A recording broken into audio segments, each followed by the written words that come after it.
रुद्र संहिता द्वितीय खंड। नारद जी के प्रश्न और ब्रह्मा जी के द्वारा उनका उत्तर।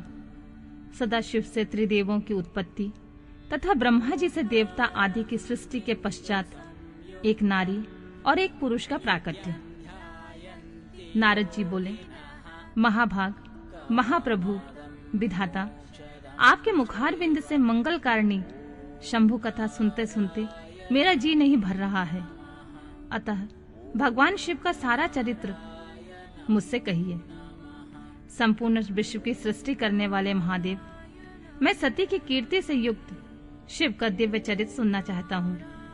शोभाशालिनी सती किस प्रकार दक्ष पत्नी के गर्भ से उत्पन्न हुई, महादेव जी से विवाह का विचार कैसे किया, पूर्व काल में दक्ष के प्रति रोष होने के कारण सती ने अपने शरीर को त्याग कैसे किया, चेतना अवकाश प्राप्त होकर वे फिर हिमालय की कन्या कैसे हुई, पार्वती ने किस प्रकार उग्र तपस्या की और कैसे उनका विवाह हुआ, कामदेव का नाश करने वाले भगवान शंकर के आधे शरीर में वे किस प्रकार स्थान पा सकी। महामते, इन सब बातों को आप विस्तार पूर्वक कहिए। आपके समान कोई दूसरा संशय का निवारण करने वाला ना है ना होगा। ब्रह्मा जी ने कहा, मुने, देव सती और भगवान शिव का शुभ यश परम पावन, दिव्य तथा गोपनीय से भी अत्यंत गोपनीय है। तुम सब मुझसे सुनो।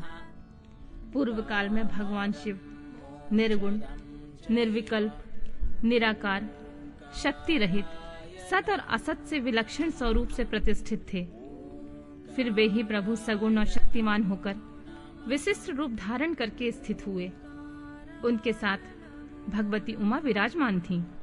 प्रियवर, वे भगवान शिव की दिव्य आकृति से सुशोभित हो रहे थे।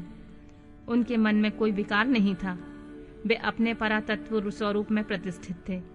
उनके बाएं अंग से भगवान विष्णु, दाएं अंग से ब्रह्मा और मध्य अंग अर्थात हृदय से रुद्रदेव प्रकट हुए। मैं ब्रह्मा सृष्टि करता हुआ और भगवान विष्णु जगत का पालन करने लगे और स्वयं रुद्र ने संहार का कार्य संभाला। इस प्रकार भगवान सदाशिव स्वयं 3 रूप धारण करके स्थित हुए। उन्हीं की आराधना करके मुझ लोक पितामह ब्रह्मा ने देवता, असुर और मनुष्य आदि संपूर्ण जीवों की सृष्टि की। दक्ष आदि प्रजापतियों और देव शिरोमणियों की सृष्टि करके मैं बहुत प्रसन्न हुआ तथा अपने को सबसे अधिक ऊंचा मानने लगा। मुने, जब मारीच, अत्रि, पुलह, पुलस, अंगिरा, कृतु, वशिष्ठ, नारद, दक्ष और मृगु, इन महान प्रभावशाली मानस पुत्रों को मैंने उत्पन्न किया, तब मेरे हृदय से अत्यंत मनोहर रूप वाली एक सुंदर नारी उत्पन्न हुई, जिसका नाम संध्या था। वह दिन में क्षीर्ण हो जाती, परंतु सायंकाल में उसका रूप सौंदर्य खिल उठता था। वह मूर्तिमती सांध्य संध्या ही थी और निरंतर किसी मंत्र का जाप करती रहती थी। सुंदर भोय वाली वह नारी सौंदर्य के परम सीमा को पहुंची हुई थी और मुनियों के भी मन को मोह लेती थी। इसी तरह मेरे मन से एक मनोहर पुरुष भी प्रकट हुआ, जो अत्यंत अद्भुत था। उसके शरीर का मध्य भाग पतला और दांतों की पंक्तियां बड़ी सुंदर थीं। उसके अंगों से मतवाले हाथी की सी गंध प्रकट होती थी। नेत्र प्रफुल्ल कमल के समान शोभा पाते थे। अंगों में केसर लगा था, जिसकी सुगंध नासिका को तृप्त कर रही थी। उस पुरुष को देखकर दक्ष आदि मेरे सभी पुत्र अत्यंत उत्सुक हो उठे। उनके मन में विस्मय भर गया। जगत की सृष्टि करने वाले मुझ जगदीश्वर ब्रह्मा की ओर देखकर उस पुरुष ने विनय से गर्दन झुका दी और प्रणाम करके कहा। वह पुरुष बोला, ब्राह्मण, मैं कौन सा कार्य करूंगा? मेरे योग्य जो काम हो उसमें मुझे लगाइए, क्योंकि विधाता आज आप ही सबसे अधिक माननीय और योग्य पुरुष हैं। यह लोक आपसे भी शोभित हो रहा है। ब्रह्मा जी ने कहा, भद्र पुरुष, तुम अपने इस स्वरूप से तथा फूल के बने हुए 5 बाणों से स्त्रियों और पुरुषों को मोहित करते हुए सृष्टि के सनातन कार्य को चलाओ। इसी चराचर त्रिभुवन से ये देवता आदि कोई भी जीव तुम्हारा तिरस्कार करने में समर्थ नहीं होंगे।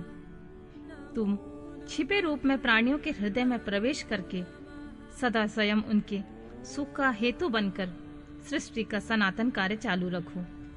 समस्त प्राणियों का जो मन, वह तुम्हारे पुण्यमय वाण का सदा अनायास ही अद्भुत लक्ष्य बन जाएगा।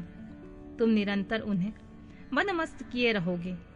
यह मैंने तुम्हारा कर्म बताया है, जो सृष्टि का प्रवर्तक होगा।